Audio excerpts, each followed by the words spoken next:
Judges chapter 18. These things happened before kings ruled Israel. About this time, the tribe of Dan was looking for a place to live.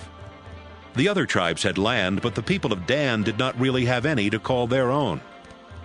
The tribe chose 5 warriors to represent their clans and told them, "Go and find some land where we can live." The warriors left the area of Zorah and Eshtaol and went into the hill country of Ephraim. One night they stayed at Micah's house because they heard the young Levite talking, and they knew from his accent that he was from the south. They asked him, "What are you doing here? Who brought you here?" The Levite replied, "Micah hired me as his priest." Then he told them how well Micah had treated him. "Please, talk to God for us," the men said. "Ask God if we will be successful in what we are trying to do." "Don't worry," answered the priest. "The Lord is pleased with what you are doing."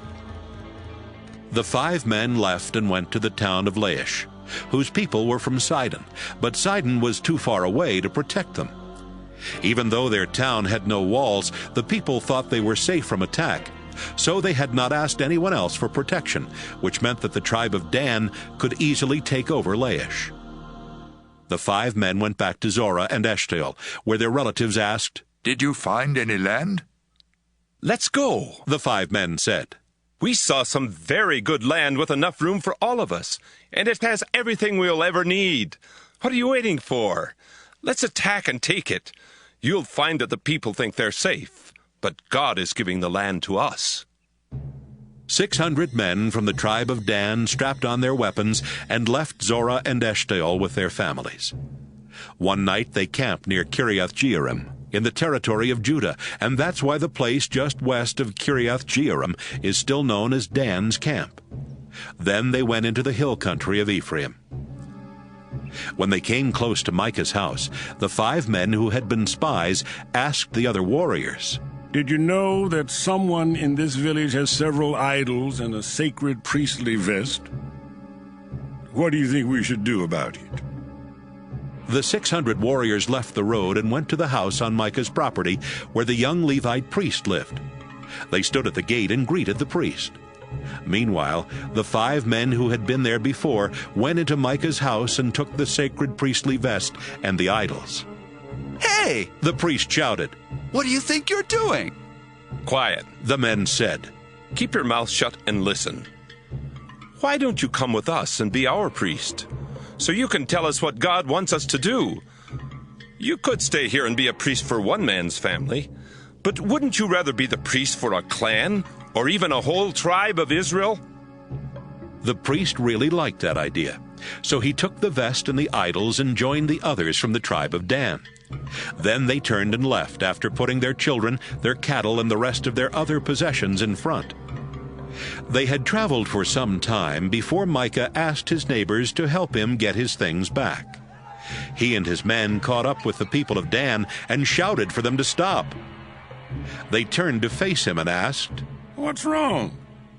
Why did you bring all these men?" Micah answered, "You know what's wrong. You stole the gods I made, and you took my priest. I don't have anything left." "We don't want to hear any more about it. the people of Dan said. And if you make us angry, you'll only get yourself and your family killed." After saying this, they turned and left. Micah realized there was no way he could win a fight with them, and so he went back home. The tribe of Dan took Micah's priest and the things Micah had made and headed for Laish, which was located in a valley controlled by the town of Beth-rehob. Laish was defenseless because it had no walls and was too far from Sidon for the Sidonians to help defend it. The leaders of Laish had not even asked nearby towns to help them in case of an attack. The warriors from Dan made a surprise attack on Laish, killing everyone and burning it down. Then they rebuilt the town and settled there themselves. But they named it Dan after one of Israel's sons, who was the ancestor of their tribe. Even though the place of worship was in Shiloh, the people of Dan set up the idol Micah had made. They worshipped the idol, and the Levite was their priest. His name was Jonathan, and he was a descendant of Gershom the son of Moses. His descendants served as priests for the tribe of Dan until the people of Israel were taken away as prisoners by their enemies.